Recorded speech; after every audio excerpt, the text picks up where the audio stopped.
Almost everybody knows that psychology comes from a very dark and sometimes brutally gruesome past, and unfortunately there are a lot of examples to draw from. They did everything from chain patients to the dungeon wall. Later on, they used things like electric shock therapy, and they performed lobotomies and lobectomies. So let's talk about this dark history of psychology for a minute. The history of treating mental illness goes back as far as humanity does, and despite the fact that we only know as much as the written record allows us to from the documentation over the past few thousand years, mental affliction actually goes back as far as humanity, like cave dwellers. Now, I know it's silly to think about a caveman with mental problems, right? Social anxiety, PTSD, agoraphobia. You can't leave the cave without having a panic attack. It's a silly idea, but consider the human condition for a moment. Headaches existed, I'm sure. If you get hit in the head hard enough with anything, it's going to hurt. But what about other human challenges like epilepsy or depression, which is one of the earliest forms of mental affliction that people tried to understand? And if these clans practiced any kind of inbreeding, they were more likely to pass along mental illness to their offspring. So the earliest shamans from this time period, like 500,000 years ago, they would perform this procedure called trephining or trepanation. And literally, they would use these rudimentary tools like an auger or a saw, and they would chisel away a hole in the person's skull till there was this small circle, this tiny little hole right in the top of the skull, like top dead center. And they believed that the affliction would be able to just escape, like you could just let it out. Well, it didn't work, obviously, but hopefully, if the person was fortunate enough to survive after this procedure, their headache would eventually go away, but I'm not sure that it was good for much more in treating any other affliction. Now, in 6th century BC, there were 2 Egyptian papyri. They were very specific informational scrolls, and they referred to early behavioral disorders. The Edwin Smith papyrus, named after the 19th century discoverer Edwin Smith, it shares detailed references to surgery and details about human anatomy, including the brain as the function of thought. The other, the Eber papyrus, it offered a way more detailed account of medicine, and specifically herbal medicine as treatments. It came about 50 years later, so the Smith finding was dated to around 1600 BC, and the Eber papyrus was dated from around 1550 BC. Abnormal behavior was documented in early writings, not just from the Egyptians, but also the Chinese, the Hebrew, and the Greek cultures too. But back then it was viewed as a demonic possession, and it was believed to involve either good or bad spirits, depending on how the supposed possessed person was acting.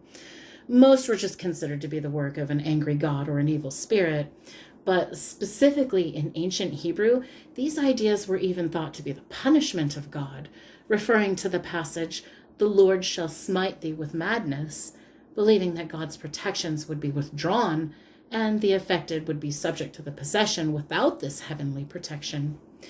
Typically, the treatment for such mental disorders or even short-term afflictions was exorcism. They did all kinds of horrible things and a lot of superstitious stuff because they simply didn't understand. They chanted, they prayed incantations, they used magic, noise making, and they even made the afflicted person drink this horrible concoction of a mixture of wine and sheep poo. So that was pretty gross, right? All right, well, we've talked about the Egyptians and we've talked about the Hebrew, so let's talk a little bit about the Greeks, because we probably know more collectively in our society about how the Greeks operated. A lot of people know who Hippocrates is, or at least what the Hippocratic Oath is. The Athenian leader from 461 to 429 BC, his name was Pericles. He ushered in this golden age, this era of reasoning and awareness. And despite still believing that the human body was sacred and not to be opened up, shall we say, no autopsy was even heard of at that point. But there was an advancement in awareness at this point, and it was progress in moving out of this superstitious ideology and into a more tangible physical diagnosis of human afflictions. Hippocrates was a Greek physician, 460 to 377 BC. He actually refuted the idea of demonic possession, and he believed that mental disorders stem from our brain's own pathology. He recognized head injuries to be the causation of sensory and motor disorders, getting a first-hand glimpse of traumatic brain injury. Like I said, this was great progress.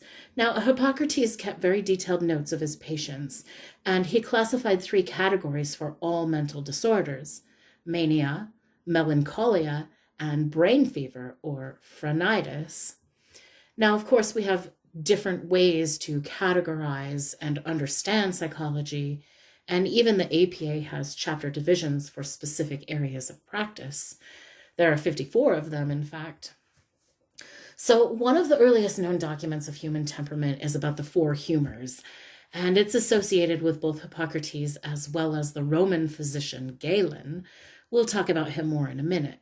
But these elements, earth, air, fire, and water, they have attributes: heat, cold, moisture, and dryness.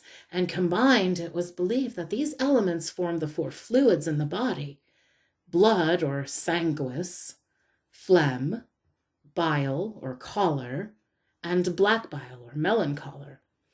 Actually, there was a sort of social slang to refer to types of personality, like a sanguine personality, a phlegmatic personality, a choleric, or a melancholy personality. It was a good start that Hippocrates made towards understanding that mental illness starts from within the human brain, but the platform itself in which these ideas were based on were obviously flawed. We know how blood works in our bodies, and a healthy balance of phlegm doesn't necessarily mean that you're healthy. Likewise with bile. Now, regardless, he believed and treated people for these simple classifications, and he thought personality stemmed from these traits, like a person with a sanguine temperament was optimistic, fearless, and cheerful.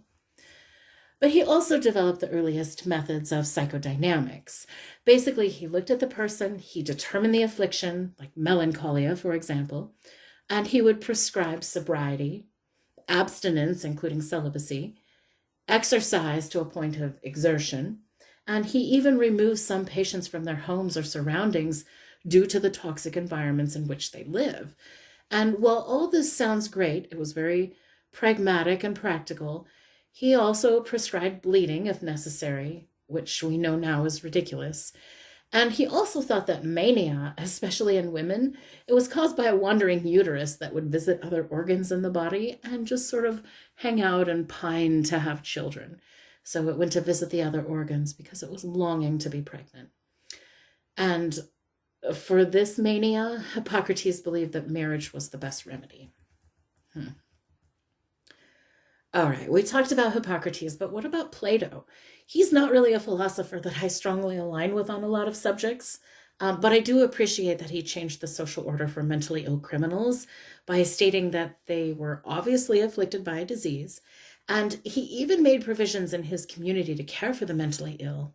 Now, despite the knowledge of these mental disorders, Plato still believed that they were in part caused from divine intervention, or perhaps a divine curse.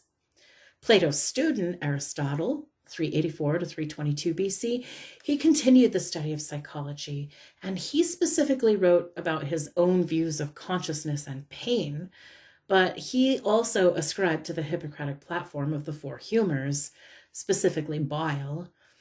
One thing that should be known about Aristotle, though, is that he completely refuted the idea that one's own brain could be the cause or source of any malady.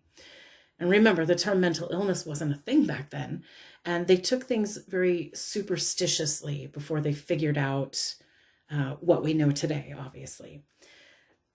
So learning and science and philosophy, it was all a crapshoot, right? Everything was based in superstition, and these original platforms of thought were anchored in some false foundations. But later, Greek and Roman thinkers continued Hippocrates' work in Alexandria. This was founded in 332 by Alexander the Great. And this was a hub of study for mental patients. They would go there and they would go to concerts and they would dance outdoors to live music. They would diet and exercise. They would go rowing on the Nile. They would take walks in the temple garden. By temple, I'm referring to the temple of Saturn there. Anyway, they had all of these wonderful things to help boost their spirit and heal them.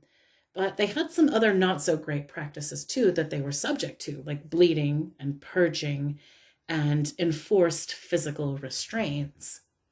So Galen, 130 to 200 AD, he was one of the most influential Greek physicians. He believed that most afflictions stem from their causations, like financial stress made you stressed. Alcoholism messed with certain parts of your brain and your body and had their own specific factors. Fear was relative. Brain injuries, including traumatic brain injuries to specific areas, had their own specific problems associated with them. He even studied things like menstrual cramps and heartache. So out of all of this, Galen really didn't do much in terms of providing new ideas in the field of psychology, but he did bring us the knowledge of the central nervous system, which is huge. Not ours anyway, but animals. It was still taboo to dissect a human, so Galen performed the earliest autopsies on animals. I mean, they ate meat, right? So Greek medicine was caught up in the four humors, but Roman medicine was focused on making people more comfortable, never mind the bloodletting. Now, they believed in balance through opposite to opposite approach. They literally tried to balance you, like getting into a really hot bath and drinking really cold wine, and hopefully not vice versa, getting into a really cold bath and drinking really hot wine. The Romans had a very pragmatic approach to it. Now, China was also one place that was studying anatomy early on, and around 200 AD, a physician named Chung Ching published his medical works on anatomy and the organs. He also believed that most imbalances that caused these afflictions were based on uneven yin and yang forces, or good and evil, within. Now, it still took another 500 years or so for the first mental hospitals to be established. The first one actually was established in Baghdad in 792 AD. And soon thereafter, more mental hospitals followed, specifically in Damascus and Aleppo, which, if you're unfamiliar, those are both in Syria. So the Middle East was really starting to focus on this as early as 792 AD. Now, one of the most important medical practitioners was Avicenna from Arabia, 980 to 1037 AD. He wrote the Canon of Medicine, which is probably the most studied medical work ever in history. And he wrote about mental afflictions, mania, hysteria, epilepsy, and depression. One of his case studies actually regarded a prince that thought he was a cow. The prince actually thought he was a cow, but he refused to eat because he really wanted someone to butcher him and eat him as food. Avicenna humored the prince. Nobody would actually dare to help the prince because they were afraid of failing. And of course, nobody wants to kill a prince, but Avicenna bound his hands and feet, and he drew the knife to butcher the prince like a cow, but he stopped right beforehand, and he tricked the prince by saying, "This cow is too lean and is not fit to be butchered. Send it to pasture to eat, and we'll try again in 2 weeks." The prince was so devastated that he started eating again, and this eventually helped cure the prince of his delusions, and then, they started working to make him well again. But eventually he did come out of it, and nobody ever butchered him. But then he realized who he was again and didn't believe he was a cow anymore. So despite the humane and pragmatic approach to treatment during the Middle Ages in the Middle East, the Europeans didn't rationalize mental illnesses clinically. They were very superstitious in their approaches, and they thought probably 15-16% of the time it was just a result of sin. Now, there was a time when exorcism and mass madness were still very prevalent.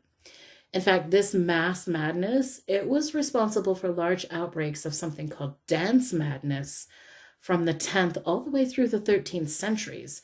It was called Pterantism. It's named for exactly what it sounds like, a tarantula. Medically, they believe that the madness was caused by the bite of a spider, like a tarantula or a large wolf spider. And later, they believed this dance was contagious, well, psychologically anyway, but they called it St. Vitus's dance, and it spread through Europe and Germany. But as it progressed, they believed that the dance was actually the cure. So people just danced and danced and danced. And this mass mania, it spread from the 10th century all the way through the 17th century, but it was most rampant during the 14th and 15th centuries. That was when it was at its worst. These were times of immense hardship, though. There were famine, plagues. The Black Death took about 50% of Europe's population, and this alone was responsible for mass fear, depression, uncertainty, helplessness, hopelessness. These are all criteria for PTSD. And honestly, mass hysteria still happens today. But what did they do in mid-century Europe? Well, they took their mentally ill to monasteries where these monks exorcised them, and they made them drink some of their own unholy concoctions like bishop's wort, henbane, and garlic. Gross. But some people who were accused of witchcraft and possession weren't even mentally ill. Like a woman with a strong temperament and no brain-to-mouth filter would be dealt with in this way. Now, even in Robert Burton's Encyclopedia of Melancholia in 1691, it refers to demonic possession as a possible form of mental disorder, and those accused of possession were often accused of being witches. Well, spiritually possessed ones anyway. There were two forms. The ones who were accused of physical possession were the ones who were thought to be mad, and the ones who were spiritually afflicted were the ones who were accused as witches. Now, not all middle-aged thinkers held this philosophy, right? So there were some scientific or human approaches. There was a Swiss physician named Paracelsus, 1490 to 1541, and he strongly refuted the idea of demonic possession. He believed in treating the patient for the affliction specifically. Now, he also believed that our influences were from an astral or lunatic origin, Luna, of course, being the moon. And yes, this is where they coined the term lunatic. So this is funny, though, because if you notice, some people today even believe the idea or the energy or the pull of a moon, specifically the full moon, has effects on humans. And I would challenge you to ask this question to any doctor or ER nurse and ask them about the full moon. Now, another doctor in Germany, Johann Weyer, 1505 to 1588, he so strongly opposed the witch hunt that he wrote a book called On the Deceits of Demons, which was a direct rebuttal to the Malleus Maleficarum, this witch hunting handbook that was published in 1486. It was said to have instructions for dealing with witches, which basically you imprison them, you torture them, and you most often burn them at the stake. Weyer was one of the very first physicians to specialize his interests in mental disorders, which really paved the way for the clinical approach. Now, starting in the 16th century, these special places of refuge meant to treat just the mentally ill, they started springing up. We know them as asylums. And they didn't have it figured out, though. These were places that were just mostly holding grounds, like storage houses for the mentally ill. They were filthy. Residents were treated horribly. They were beaten. They were chained. And it's believed that the first mental asylum was started in 1409 in Valencia, Spain, by Father Juan Pilberto Joffre. Later in 1507, so 98 years later, it said that the monastery of St. Mary of Bethlehem in London, which was originally founded as a monastery in 1247, it was made into a mental hospital by Henry VIII. Later, it was known as Bedlam, where the most troubled patients were put on display and you could view them for a penny apiece, and the less threatening ones were sent out into the streets of London to beg. Shakespeare even made mention of Bedlam beggars in King Lear. Now, the first asylum that was established near the Americas, it was founded in 1566 by a philanthropist named Bernardino Alvarez in Mexico. It was called San Hipólito. And later in 1641 in France, La Maison de Charenton was founded in a Paris suburb. And even in 1784, the Lunatics Tower in Vienna. Now, this was actually a weird circular tower where the doctors lived in these outer rooms, and the patients were seen in the inner corridor room of this tower. They also charged spectator fees, which seems to be completely against the norm now, fortunately. I mean, it's a HIPAA violation in itself, but then again, We've come a long way from bleeding our patients, freezing them with ice water, chaining them to walls, forcing them to drink these awful lizard potions that could be potentially dangerous anyway. Now, as far as the humanitarian approach to treatment was concerned, we owe all of our foundation and efforts to French physician Philippe Pinel. He begrudgingly convinced the revolutionary commune to let him conduct an experiment on a patient. He removed the chains. He treated the patient with kindness and compassion, which obviously garnered remarkable results. Some of these prisoners were chained for more than 30 years. Of course, positive effects of removing the chains and taking them up from the dungeons, it's going to show positive results. So in France in 1784, Jean-Baptiste Poussin, he was Pinel's predecessor as head of the revolutionary French commune that was treating the mentally ill at the time.